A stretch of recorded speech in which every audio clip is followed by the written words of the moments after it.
And so we arrive at Tuesday, week 4, the 1st of April.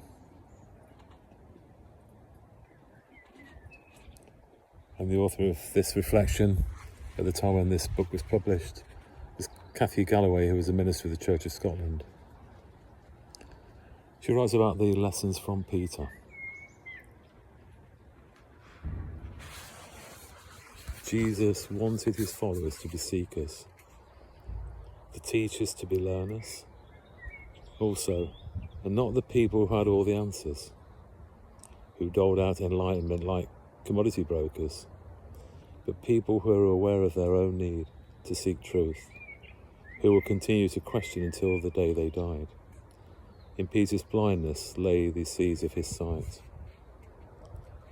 And what about the simple fisherman, unversed in religious language, untutored by the subtleties of theology?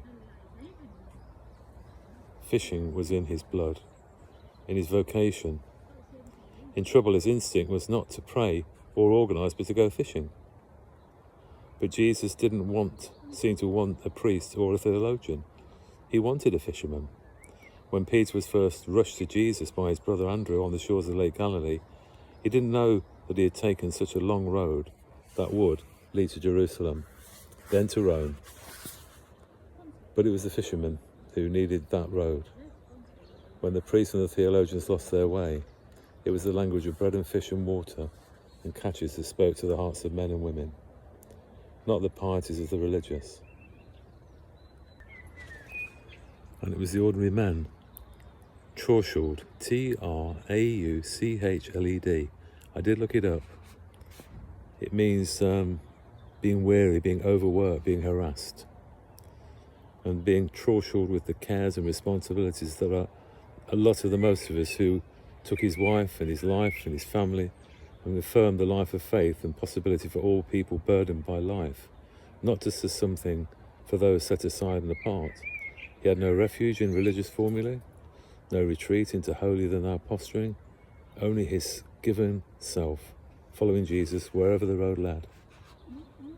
There are many forms of ministry, and we're all called to walk in different ways, but all of us are called as people. We are not to some received picture of ministry. I find one of the most reassuring things about Peter is that he continues to be himself, impetuous, misguided, and often getting it wrong. We read about him, for example, later, arguing with Paul and being severely just down for it. This endears him to be greatly, as someone who has many arguments with Paul. How comforting to know that Peter went on being himself, went on making mistakes, did not turn into some identikit model church leader. It is sometimes hard for us to make sense of how we experience God in working in our lives. Sometimes there seems to be little rhyme or reason in what we're doing. That it's tempting to try and make ourselves into something that we think we ought to be, rather than discovering what we are. I'm balancing a book on my leg, whilst holding a phone, whilst holding the pages down, and multitasking. Yes, I find it difficult. But of all those things that I can't do, it's hard to believe that we're exactly the people who are needed. So inadequate do we feel. Well, Peter felt like that, Moses and Samuel. So did Jesus in the Garden of Gethsemane. We're never alone in our fears, but like Peter, perhaps we can learn that our love, however feeble, however flawed it seems, will be used, will matter, if we don't give up on it, and if it will be imperfect love, not the ideal love for our illusions, that will enable us to walk on water. Peter got out of the boat, started walking on the water, and came towards Jesus. So do we get out of our safety zone and take the risk and become connected to the cross and Jesus' faith story?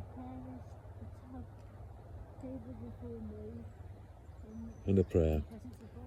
Lord, help me now to unclutter my life, to organise myself in the direction of simplicity. Lord, teach me to listen to my heart. Teach me to welcome change instead of fearing it. Lord, I give you these stirrings inside me. I give you my discontent. I give you my restlessness. I give you my doubt. I give you my despair. I give you all the longings I hold inside. Help me to listen to those signs of change, of growth, to listen seriously, to follow where they lead, through the breathtaking empty space of an open door. Amen. God bless.